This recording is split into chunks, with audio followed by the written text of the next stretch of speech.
Well, hello again everyone, and welcome back to the channel. Today's video we're going to be looking at how to get the DC-3 started. We're going to be trying to use real-world procedures, real-world checklists, in an attempt to show you how to actually get this airplane started. We're currently in Delta Airlines Ship 41 on the ground in Newark. This is the 1935 mod from Redwing. And as I said, through the course of the video, we're going to look at the actual checklists and procedures, as well as a little bit of a deep dive into some of the systems that we'll be interacting with on the DC-3. So without further ado, let's climb aboard and get started. So here we are on the flight deck of Ship 41. Before we get started, I want to point out that I do have the Duckworks mod installed for the DC-3. If you don't have that installed, highly recommend it. It adds a lot of systems depth and creature comforts that are nice to have for realism on this airplane. So before we get rolling on starting the engines, we want to confirm our weight and balance. We're actually empty today as we're doing this flight. Make sure our fuel is set. And if we were doing this in real life, we would have been checking the oil and everything as well. Both engines have 29 gallons each of oil, so we would have made sure that that was full as well. We'll come up here to the overhead. We'll confirm that we're selected the battery cart and that it's currently stowed. All our switches are off here in the overhead. We have our master ignition pulled out and magnetos are off. Radios are off, and all these switches over here are also off. Our parking brake is set, and our tail wheel is locked. Now it's a bit hard to get to that tail wheel handle, so I use the Shift G command to lock that tail wheel. Trims are set to neutral. Let's see, a little hard to see the rudder and the ailerons underneath the pedestal here. This is also set to neutral for our elevator trim. Our autopilot and crossfeed, those are here, and the crossfeed is actually underneath the pedestal as well. A little hard to get to. It doesn't actually work in this aircraft, so you don't have to worry about it. It's automatically set to off, but if you were actually trying to start a DC-3, you would confirm that that was in the off position.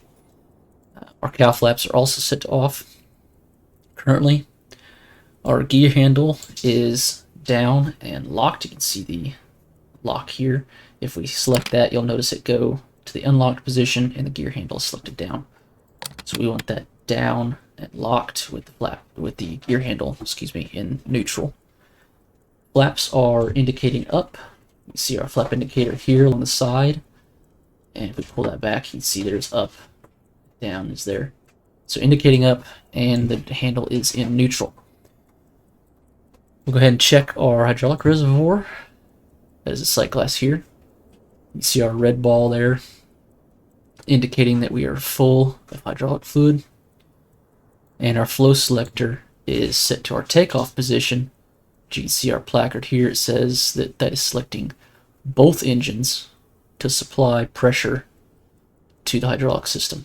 Each engine has a hydraulic pump attached to the accessory case. And in the gyropilot position, the left engine is driving the gyropilot and the right engine is driving the hydraulic system. So this handle here selects that. It is currently in the aft position, so we are good on that. Now, to get our pressure built up before we start in our hydraulic system, we're going to turn this valve here, open that up, come down here to this red handle and give that a few pumps.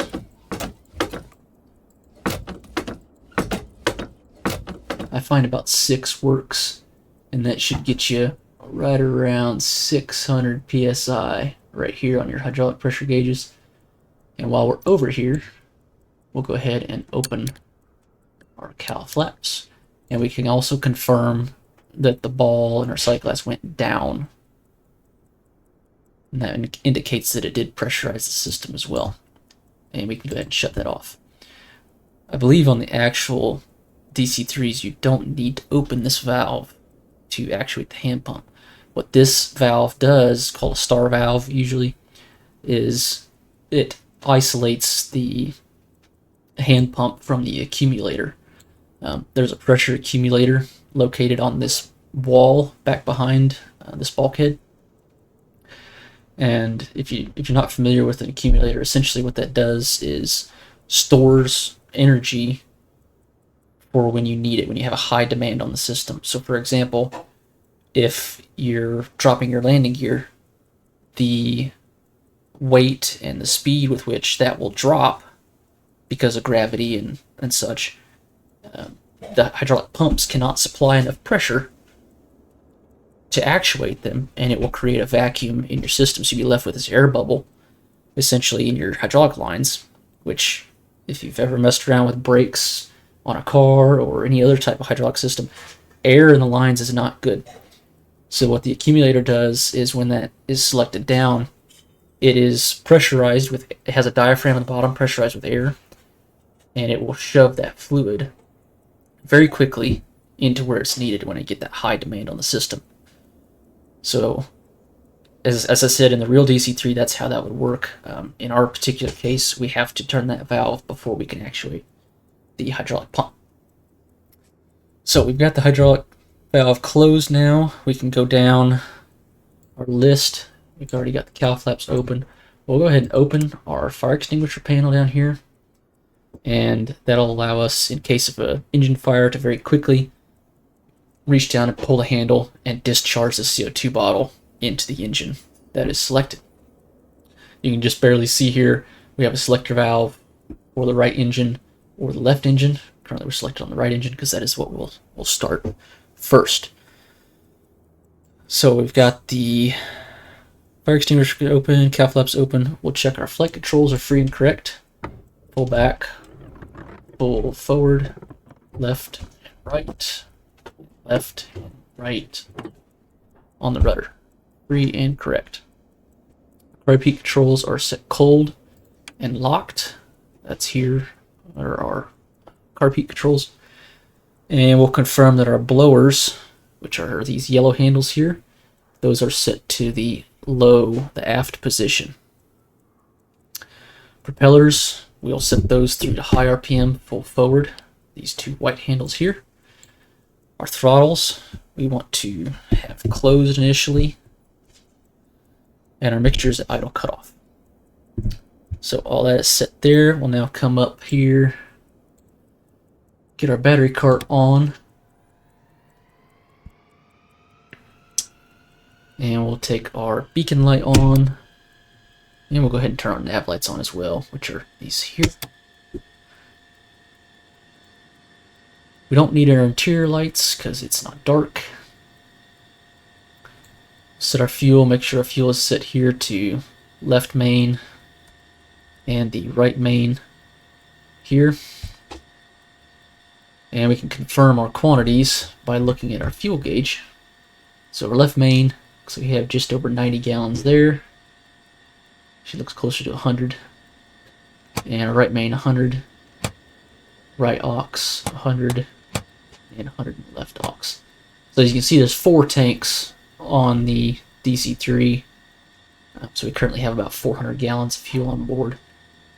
Typically, if you're flying the DC-3, you want to start on your main tanks.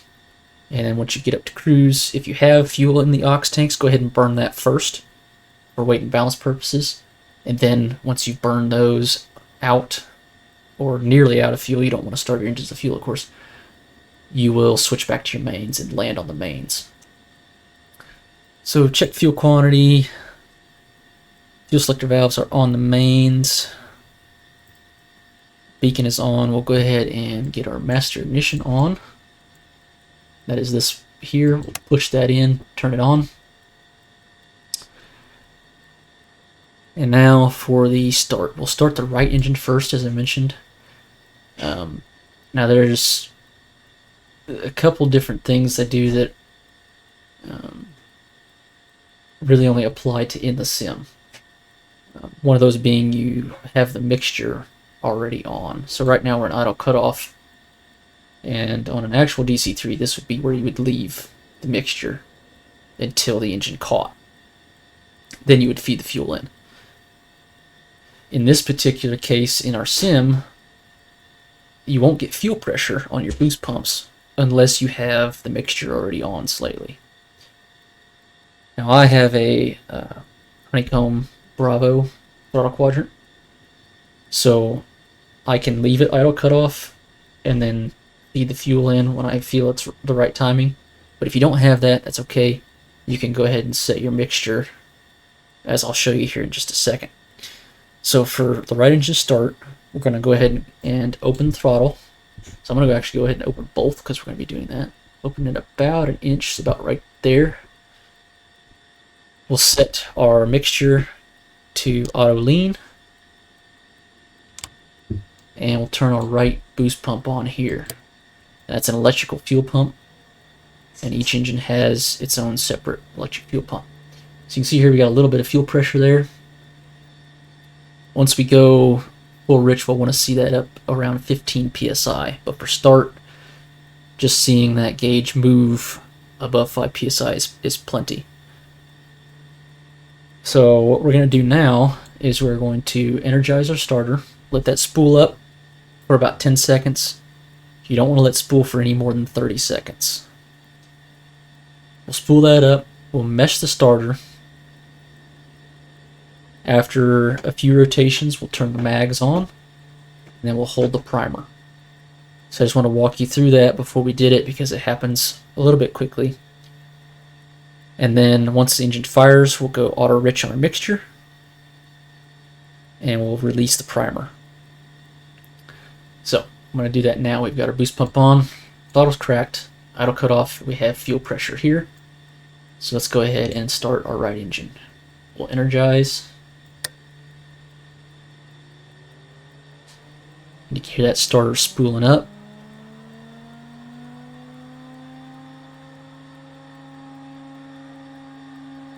And we'll go ahead and mesh. Give it a few turnovers.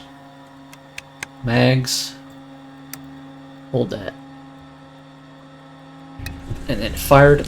We'll go auto rich. We'll give it some throttle to keep it running.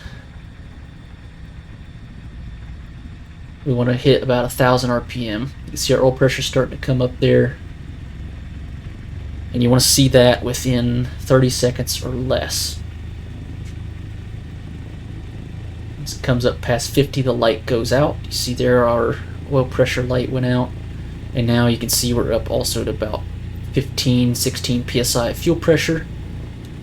So we're running about 1,000 RPM there on our right engine. That's a good start. We'll go ahead and take our booster pump off, and we can take the generator on.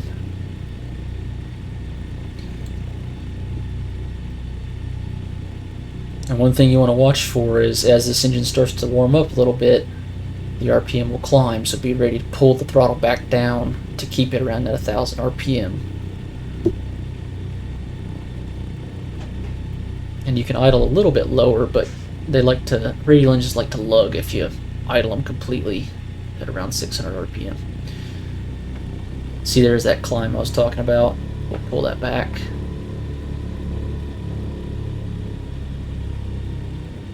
To about there. Okay. So we've got good oil pressure, idling around 1,000. Good start on the right. Let's go ahead and start the left engine. We'll come up here to our overhead. Energize that. Set to auto lean there. Boost pump on. Confirm our fuel pressure. And we'll go ahead and mesh. Just a few revolutions. Mags to both. Oop, hit the wrong button here. Hold the left primer. Here's start. Auto rich. Feed her a little throttle to keep it running. And we can see our oil pressure there on our left engine is up and gaining an RPM there.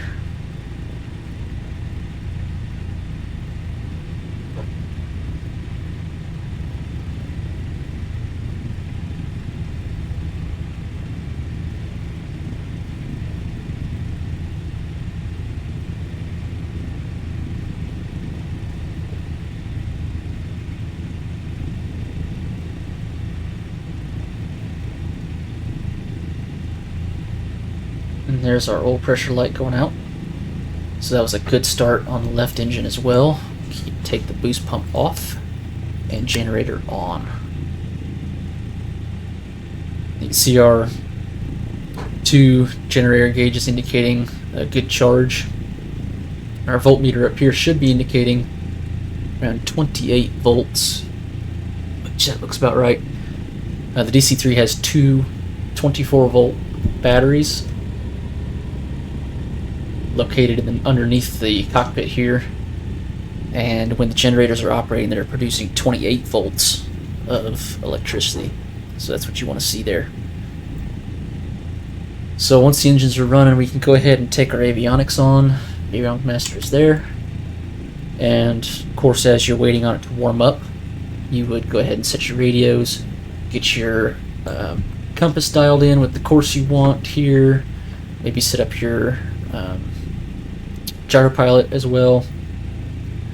And then once it's warmed up, you want to get your oil temps here in the green. So your right engine's already there because we started first, and the left engine as well. And your cylinder head temperatures you want to come up as well.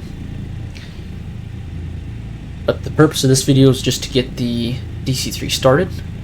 So we will dive into the run-up checks and the taxiing, how to do that in a later video. So I hope this helped you get the DC-3 started.